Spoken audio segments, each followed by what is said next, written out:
Good morning, class. Today we will start our third chapter of history, Nazism and Rise of Hitler. ठीक है? So let's start.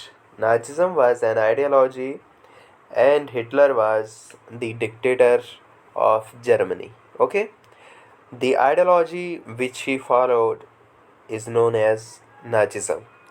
So let's move toward the introduction of the chapter.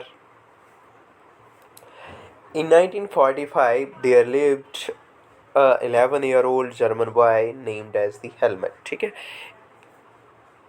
एक 1945 में एक बच्चा था जिसका नाम था हेलमेट. उसकी उम्र कितनी थी? 11 ईयर. ठीक है, और एक दिन वो क्या होता है, बेड पे सोया होता है और उसके पेरेंट्स जो हैं वो आपस में कन्वर्सेशन कर रहे होते हैं, बातचीत कर रहे होते हैं बहुत ही सीरियस टोन में. ठीक है, वो बात कर रहे होते हैं. उसके पापा कहते हैं कि now the alliance will do us what we did to the crippled and the Jews. His father was talking. ठीक है, उसके पापा कहते हैं कि अलायंस पावर जो है, students, during the time of the Second World War, the Second World War was fought between the two groups, alliance power and the axis power. Okay, तो Germany was the part of the axis power and Germany was defeated by the alliance power.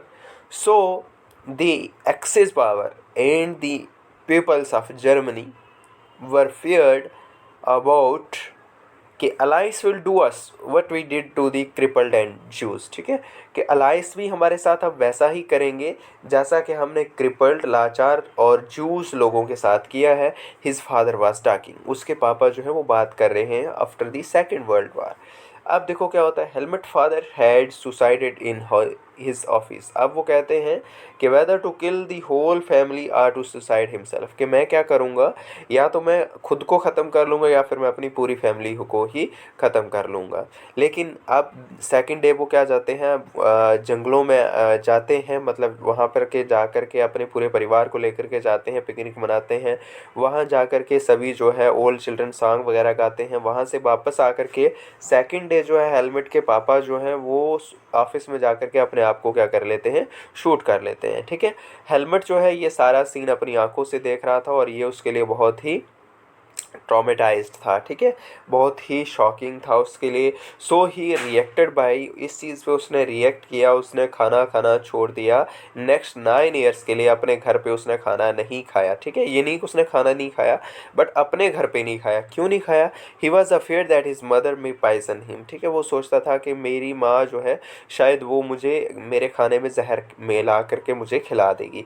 His father was killed because he had Nazi and supporter of the Adolf Hitler. ठीक है, अब इसके पापा जो थे वो भी सपोर्टर थे किसके? एडोल्फ हिटलर के. मैंने अभी बताया हिटलर कौन था, he was the dictator of Germany. ठीक है, and the party which he followed and the party or the ideology which he followed the Nazism. ठीक है, Hitler determination was just to conquer the whole world. ठीक है, Hitler क्या चाहता था कि पूरे वर्ल्ड को कनक्योर करूं और he want to make a Germany mighty power. वो जर्मनी को एक बहुत बड़ी पावर बनाना चाहता था. ठीक है, so next, Nazi party. Nazi party जो था national Socialist German Worker party थी, उसी को चेंज करके नाजी पार्टी इसका नाम रखा गया था. ठीक है, क्लियर. जर्मन वर्कर पार्टी थी पहले, फिर उसका नाम चेंज किया National Socialist German Worker Party, और देन उसके बाद Nazi party. This we will discuss in the in brief next slide. Okay, so genocidal war, मतलब कि सेकेंड वर्ल्ड वार को क्या कहा जाता है? जिनोसाइडल वार भी कहा जाता है. Killing a selected racial group by the other under the shadow of the Second World War, मतलब कि सिलेक्टेड ग्रुप्स को टारगेट किया गया. Had waged genocidal war against the Jews. For example Jews थे, जिप्सीज थे, ठीक है, पॉलिश थे. तो ये सेकेंड वर्ल्ड वार की बात है. The number of the peoples killed included the 6 million Jews, 2 lakh Gypsies and 1 million Polish civilians. ठीक है, and 70,000 Germans who were considered the mentally and physically disabled beside the innumerable political opponents. ठीक है, और 70,000 जो Germans were considered mentally and physically disabled, abnormal. ठीक है, and beside the innumerable political opponents, और जो जिनका डाटा नहीं है political opponents, वो भी मारे गए.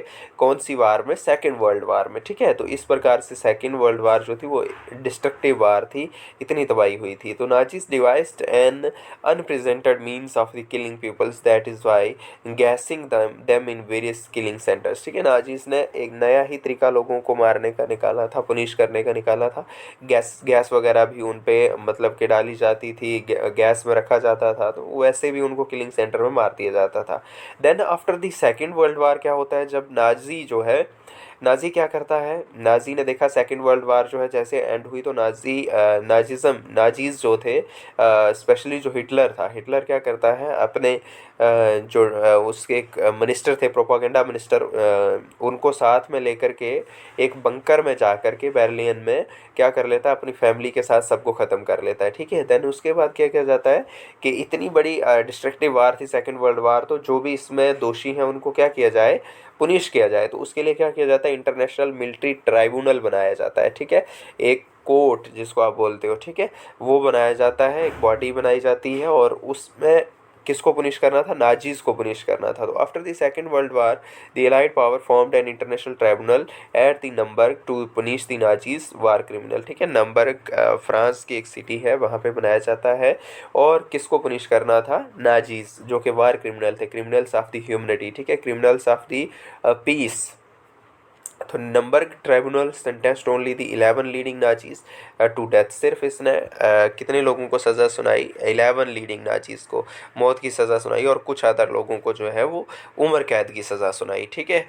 क्लियर है। तो this was all about the introduction, ठीक है, ये इंट्रोडक्शन है। आगे आप चैप्टर में बहुत ज़्यादा इसके बारे में ब्रीफ में पढ़ोगे, ठीक है। क्लियर। So next